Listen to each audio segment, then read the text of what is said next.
안녕하십니까. 김 선생의 서울 이야기를 진행하는 강사 김효입니다. 이번 시간에는 배다리와 주교동 이런 제목으로 이야기 나눠보도록 하겠습니다. 지금 사진 속에 등장하는 다리는 바로 청계천에 놓여있는 수표교가 되겠습니다.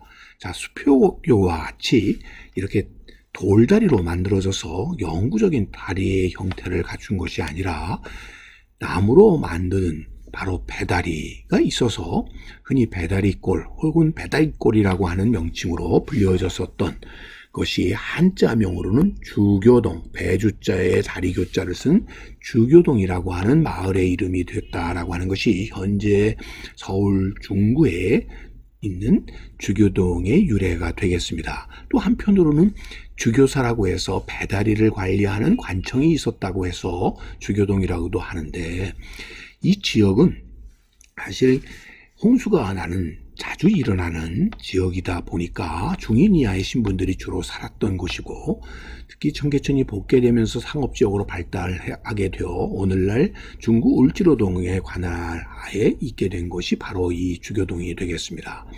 자, 그런데 이 배다리라고 하는 것은 이곳만 있었던 것이 아니라 곳곳에서 확인을 해볼 수 있겠는데요. 고양시 덕양구 주교동의 경우도 바로 이 물을 건너는 배다리가 있었다라고 해서 주교동이라고 하는 명칭이 쓰여졌다는 것이 이곳의 유래에서 밝혀지고 있고요.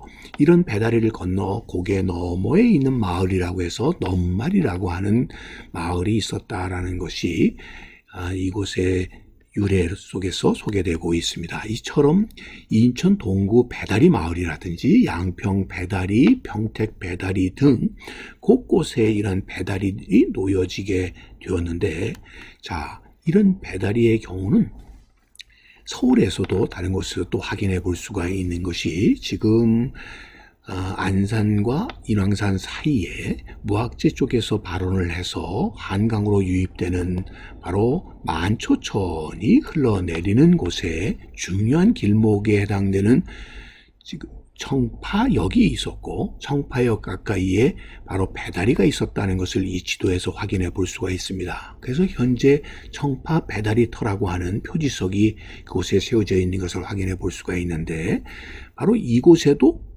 바로 나무로 만든 배다리가 놓였었다는 것이죠.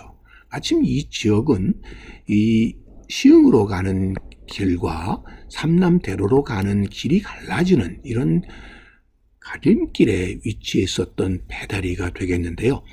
이런 배다리가 만들어지게 된 것은 여러분들 이 살고지 다리와 비교해 볼 수가 있습니다. 현재 조선시대의 다리 중에 돌다리 중에서 가장 긴 것으로 국가문화재인 보물로 지정되어 있는 것이 바로 살고지 다리가 되겠습니다. 그런데 여러분들 살고지 다리를 실제로 가보면 중간 부분이 홍수에 의해서 유실되게 되어서 콘크리트 다리로 복원되어 있는 것을 확인해 볼 수가 있습니다.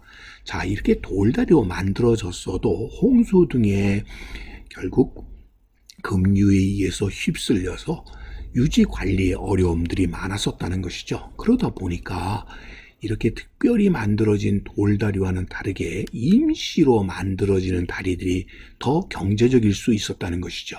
자, 그러다 보니까 그 중에 대표적인 예가 바로 정조의 화성 행차 때 놓여졌었던 한강변의 바로 배다리의 대표적인 예가 되겠고요. 현재 이 한강 대교 자리에 이런 배다리가 놓였었고, 이를 관리하기 위해서 주교사가 이곳에 있었다라고 해서 표지석이 현재 용양봉저정 앞에 이렇게 놓여 있는 것을 확인해 볼 수가 있습니다.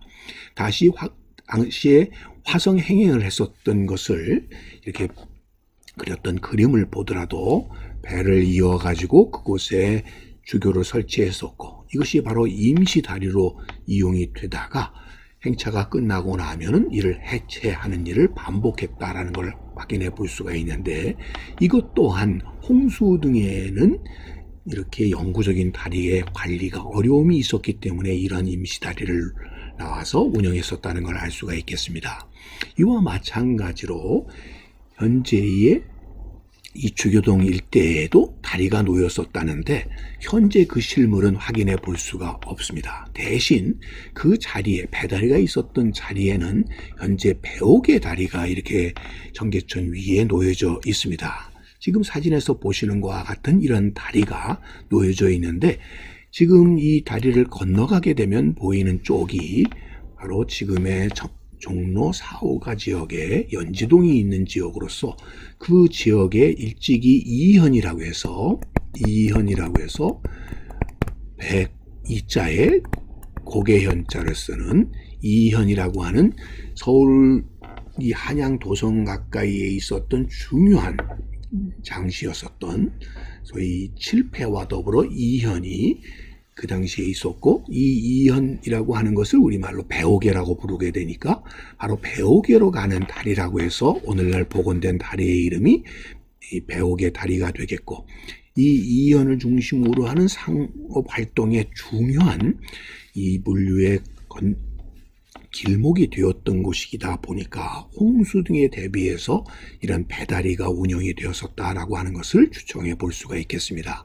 그래서 바로 이 배다리 근처가 놓이게 운영되게 된 것은 특별히 이 지역이 청계천 하류 지역에 속하다 보니까 장마철이 되게 되면 상류 지역으로부터 쓸려져 내려온 퇴적물들이 자꾸 쌓여서 개천 바닥이 높아지고 여차하면 홍수가 자주 일어났기 때문이라고 볼 수가 있겠고요. 그래서 영구적인 다리를 놓는 것보다는 이런 배다리를 운영하는 것이 당시로서는 더욱 경제적이고 또 그런 면에서 중요한 실리적인 대처라고 볼 수가 있겠죠. 그래서 이런 문제점들을 해결하기 위해서 영조 임금님 때에 오게 되면 청계천에 대한 대대적인 준천 작업이 진행이 되게 되었고 1760년에 있었던 이 준천 상황을 이렇게 그림으로까지 남겨서 당시의 준천 기록을 우리가 오늘날 확인해 볼 수가 있는데 지금 보이는 다리가 오간수교가 되겠고요. 이 오간수교를 거치게 되면 개천이 한양도성 밖으로 이렇게 흘러나가서 중량천과 만나서 한강으로 유입되게 되는 개천의 하류 지역에 해당되는 곳이고요. 이곳에 소등을 이용해 가지고 개천 바닥을 긁어내는 것을 임금님께서 직접 행차하셔서 이렇게 바라보고 있는 풍광을 그린 그림이 되겠습니다.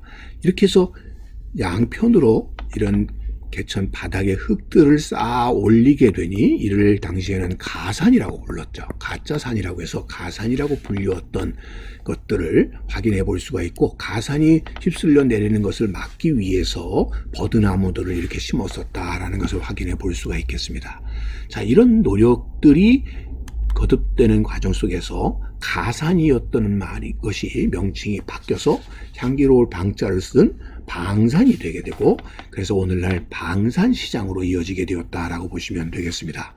그래서 원래 이곳에 있었던 배다리, 오늘날의 배옥의 다리 근처에 오늘날 이렇게 방산시장이 이어져서 이곳에서 주로 인쇄골목과 더불어 많은 관련되는 제품들이 취급되는 도매시장이 운영이 되게 되고요. 이것이 종로 쪽에는 광장시장에서 포목시장들이 또 건어물시장인 중부시장 등의 이러한 상거래의 거점이 될 수 있었던 것도 바로 이러한 배옥의 전통이 이어져 왔었던 배다리꼴의 역사가 오늘날까지 이어져 온 대표적인 예가 아닐까 싶습니다. 오늘은 중구에 있었던 배다리꼴의 전통을 이었었던 바로 주교동에 대해서 꽃밭을 가꾸는 김 선생이 말씀드렸습니다.